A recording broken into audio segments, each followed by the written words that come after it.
Let's jump into this week's video. I wanted to do a book haul, art book haul for you. I haven't shown you some of my favorite books in a while.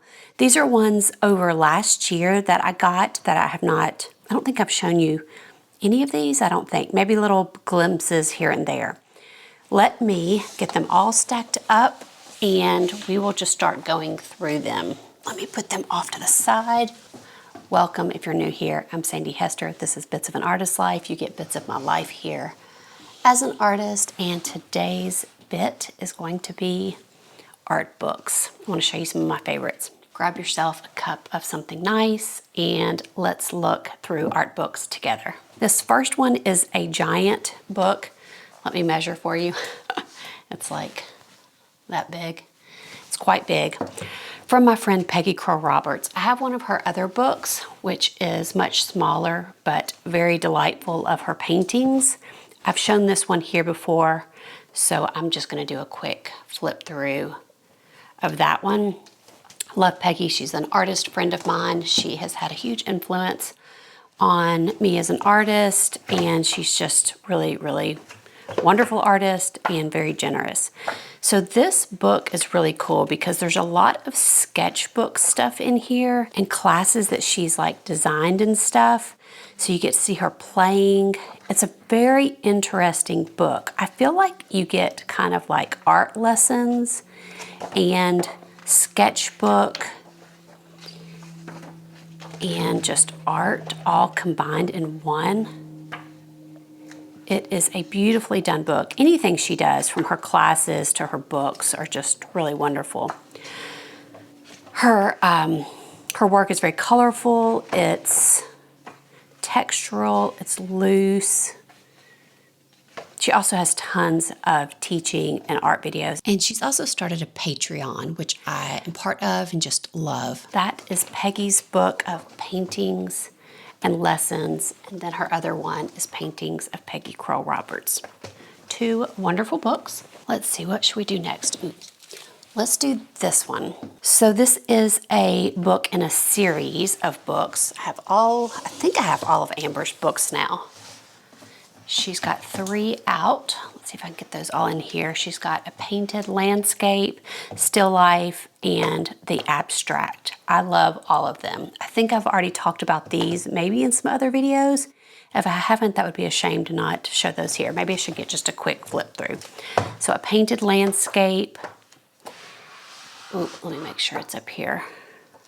One of the things I love about books like this that have a whole bunch of different artists is you get to learn about a bunch of different artists that maybe you didn't know about. And I love that there's like things written about the artist.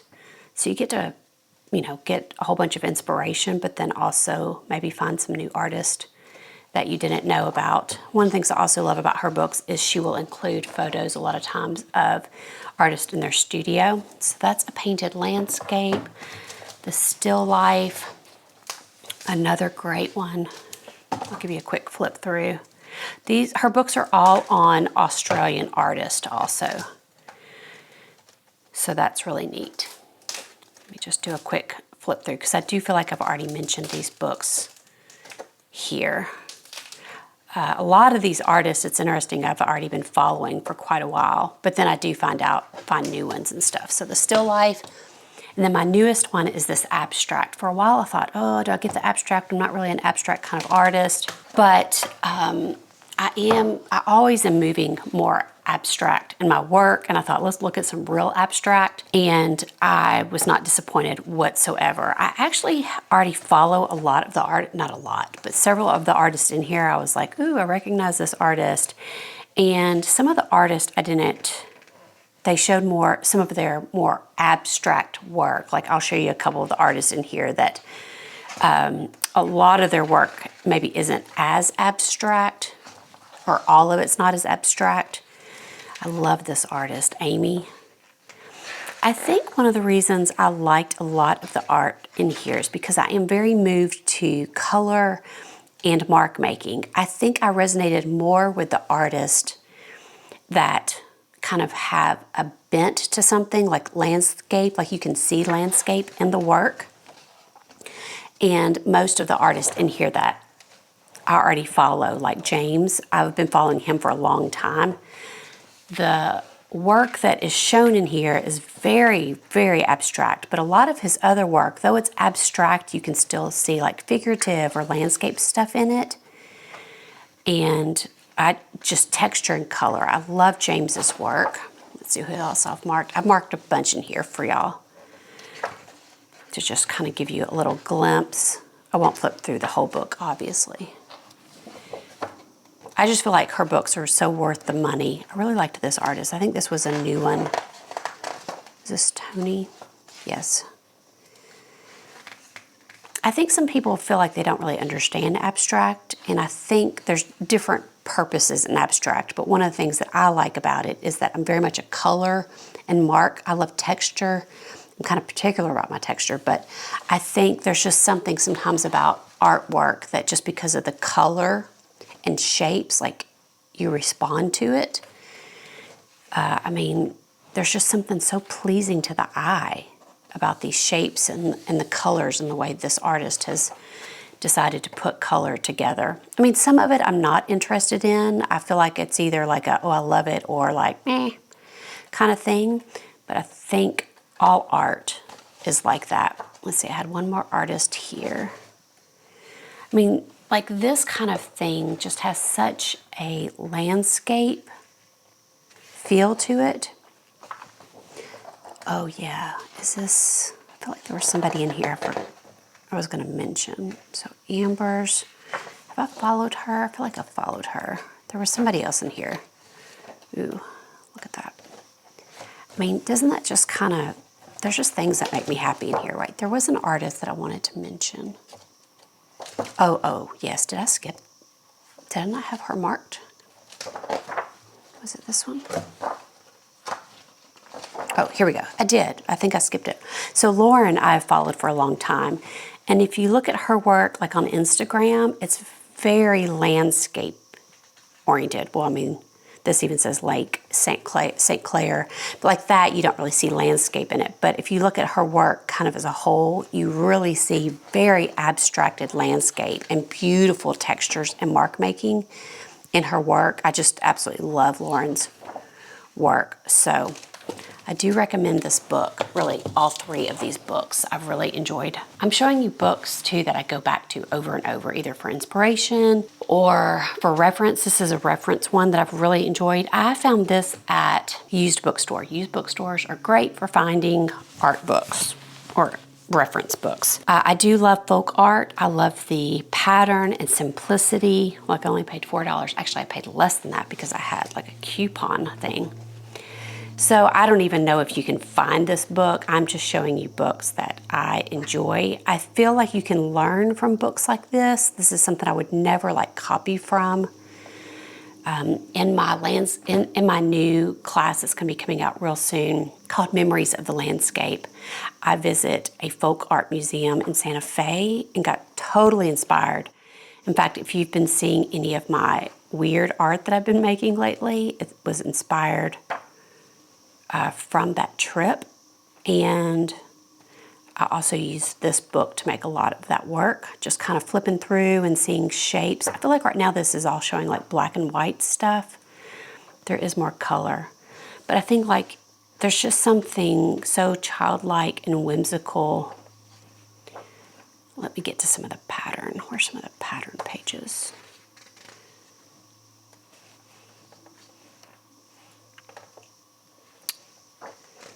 Yeah, I think these kinds of books can remind you that you can be simple with your shapes and colors. You can get color ideas. You can look to see how people told a story. Sometimes I can just flip through a book like this and then be like, oh, I want to go paint. I love the figures in here too. I think it also reminds you that like, oh, things don't have to be like perfect anatomy, and yet it still creates really wonderful art. There's also teaching, like you can learn about composition and value with books like this, and color, shape. I mean, I don't know, there's just such wonderful, yeah. things in here. So I wanted to point out that book because I've really enjoyed it. Have we looked at the cover? Oh, nothing special. Okay. So the Flowering of American Folk Art. Okay, next is going to be an Emily Powell book. I got this from Emily when we visited in England and went to an open studio of hers. This one is The First Year I Held You. I think it was the first year that she had her little girl. And Emily's work is playful and fun, colorful. Let me start from the beginning maybe to flip through. So you get to see, you know, studio shots of her.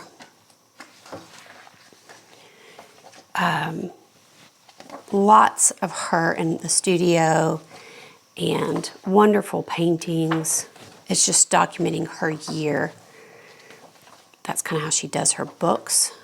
And you get titles and little bits about the paintings.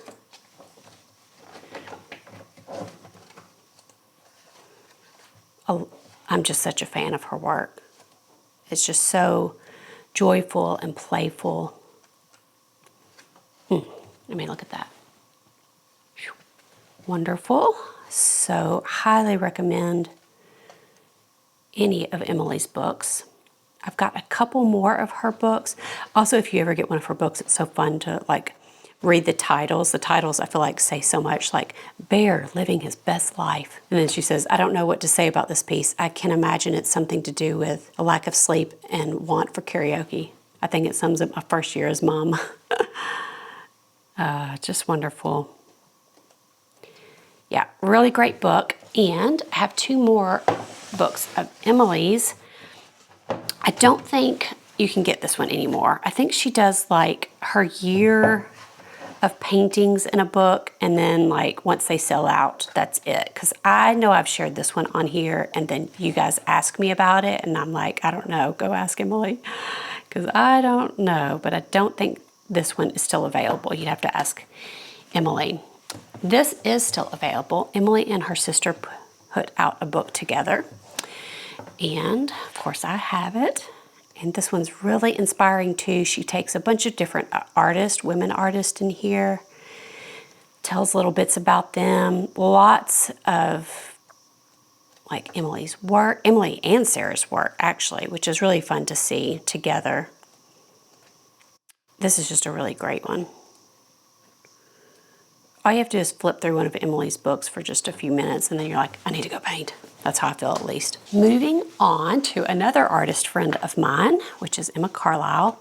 She put out a new book and her boyfriend did too. We'll talk about Phil in just a minute. So Emma's book was a sketchbook from, there's Emma. From work from this year too, and you get to see some of her materials. Let's see, maybe, I don't know why I keep starting from the back of these books, but let me just do a quick little bit of a flip through. You get to see her work from, is it from this one whole year? I think so, I can't really remember. Beautifully done, very inspiring again. Emma also has a Patreon, which most of y'all probably follow. It's extremely inspiring. She is very much into mixed media and just a wonderful artist and illustrator. I also have a couple more of her books, which I know that I've mentioned on here, so I'm not going to talk much about them. I think these are still available. I'm not 100% sure. You'll have to go to her website. But this book is a monster. It is very thick and well worth the money. Very, very, very inspiring. It's a honker. You get tons of her paintings from her sketchbook, tons of inspiration. It is a treasured book of mine, and this is another one of hers from when she went to New Zealand, and all the sketches she did there on that trip. You get pictures of the trip, supply pictures, She tells about the trip. Super, super good book too. Then when I bought this book, I also requested Phil's book because he had just put a book out. Let me get these out of the way. And it's so interesting. Emma and Phil are complete opposites with the way they create. Phil is extremely detailed. There's Phil. Hey, Phil.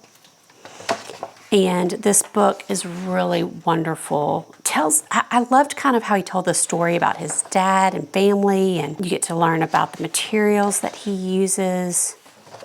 He makes amazing work. He does is it woodblock prints? I feel like lino and woodcut and wood engravings. Lots of animals and landscape. Ooh, I mean, look at that bunny. Yeah, just gorgeous work. Gorgeous, gorgeous work.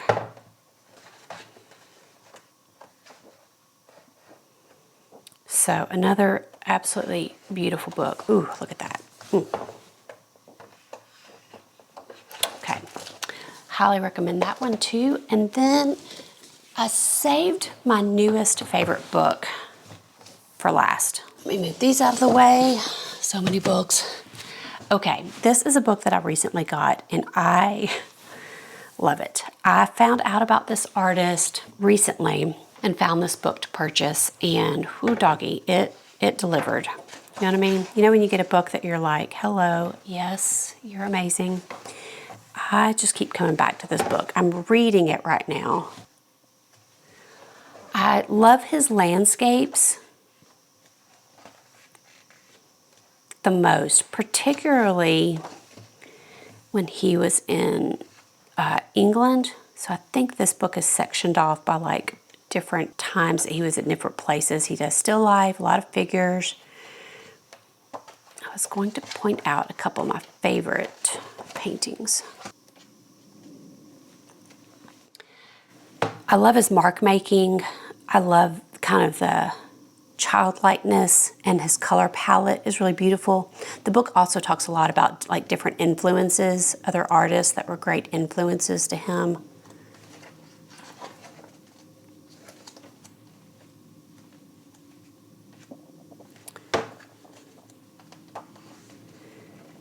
Some of these landscapes are just literally stunning. I mean, a lot of these I've literally studied and even gotten a magnifying glass out to study them.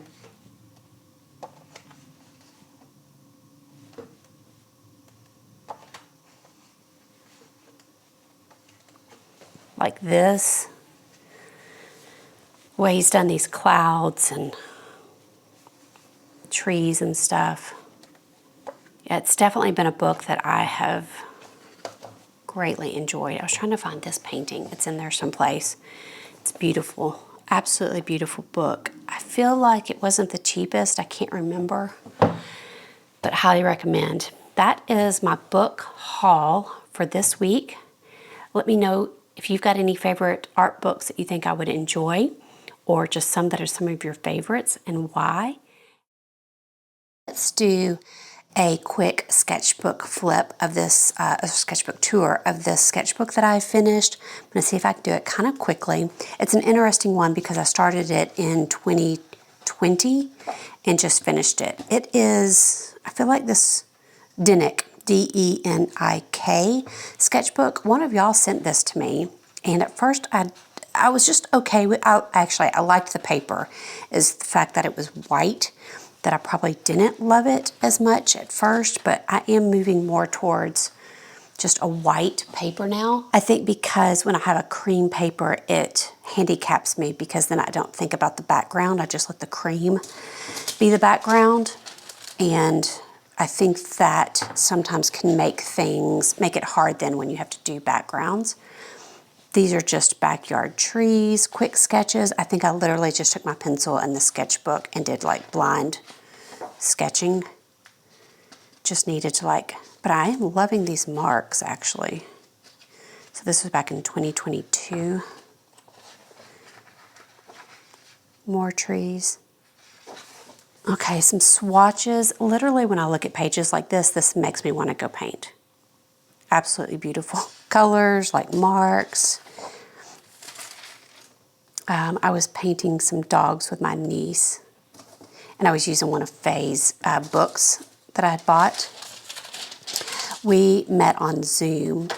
I think we were doing it maybe weekly or something, and painted together. Landscape, I think this is of our yard.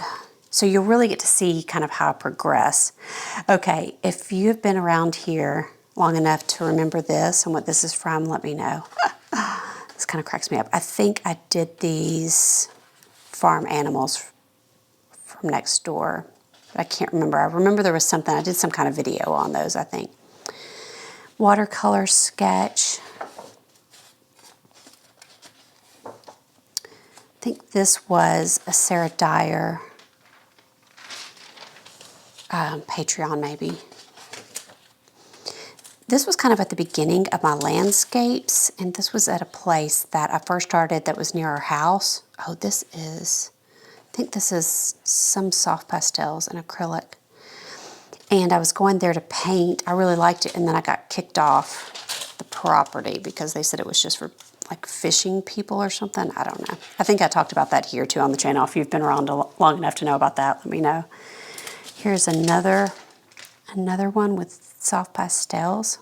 It's kind of interesting that even back then I was just so abstract, which I love.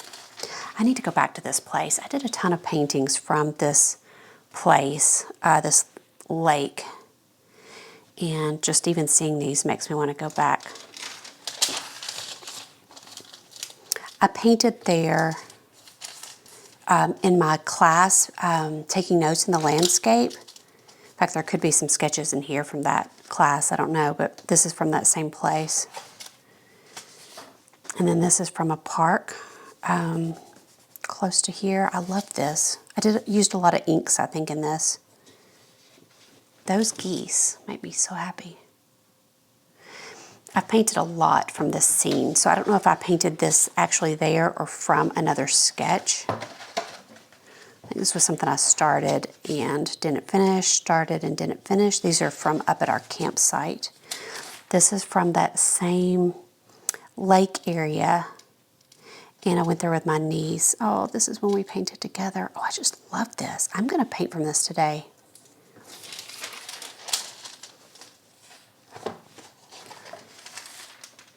Can't remember what this is from. Maybe a picture I pulled up online. This was back in the day when I was like really struggling with landscapes, knowing that I was enjoying them but didn't really know what I was doing, I think. But now that I look back, I'm kind of like, maybe I did know. I remember feeling like I didn't know. I took a section of a painting and like kind of zoomed in and blew it up with this. And then this was a page I prepped, and then just recently with an Emily Powell workshop, we were doing warm-up, so I did that on top of that one. This is from that same lake area. I need to start taking my soft pastels back out. And I was like smushing them with water and stuff. I did that a lot in that class, the taking notes in the landscape. But I really like how that is looking. Ooh, this is pretty too. A lot of different materials in this. I think inks and soft pastels. Yeah, we did something in my taking notes from a landscape class. I keep mentioning that. I was obviously, this was in that season, from a house that I went to at a park and painted it from all the different sides and kind of made it look like a village. Yeah, I took this one house and made it look like a whole scene. I don't think these are from that class, but I painted from those same sketches here. This is painted in our yard from the view of our valley. I like that. Several of these make me want to go paint. This was a painting I felt like went terribly wrong up at our campsite. And here's me designing my bird class logo thing. And a 5-minute warm up. I was testing my favorite Prismacolors here. I'm gonna have to move fast. The light is about to sneak in on here. This was a painting, not a painting, but kind of a sketch I did with Sarah Moore and Emily Powell. We get on Zoom quite a bit and paint together. And I can't remember really what the theme was. It was obviously animals, maybe Arctic animals. No, not Arctic, because there's a zebra. I don't know, but I just put them all together, but that's really fun. I like this too. I remember not liking this when I did it, but I do like this now. There's something interesting about this one being really up close, but yeah. More color swatching. And this, because I put playing with mark making before dinner, that tells me I just had a few minutes to paint that day and was just lopping stuff on. That lady's cute, and that bird's pretty cute too. Look, there's like a banana. I mean, you know, all the stuff.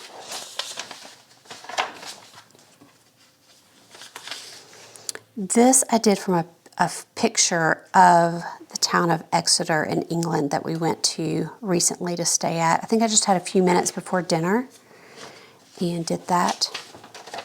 Looks like with watercolor and color pencils. More color swatching. Ooh, I just love a good color swatching page. More color swatching. Beautiful, beautiful, beautiful. Okay, this is with my watercolor gouache palette, and I was doing a bunch of paintings that I'll be showing you in a future I Paint Every Day video. But I really like this. It's interesting if you really use watercolor and gouache, like really thick, the kind of depth you can get. And here was another one, kind of that same theme. I like how these turned out. I like how the acrylic ones on big paper too turned out though. Okay, this was an Emma Carlisle Patreon session. We were painting Trixie, I think. Yeah, these were warm-ups. I like how this turned out. I was using watercolor and gouache and color pencil on all of these. This is that same Patreon session. And then I started this and was going to keep pushing it, and I got bored and stopped. I remember I was going to put more and more layers, so I was just trying to finish up the sketchbook, and then that's it. All right, a little sketchbook and art book video for you. This is officially the end, and I'll see you back here in 2 weeks.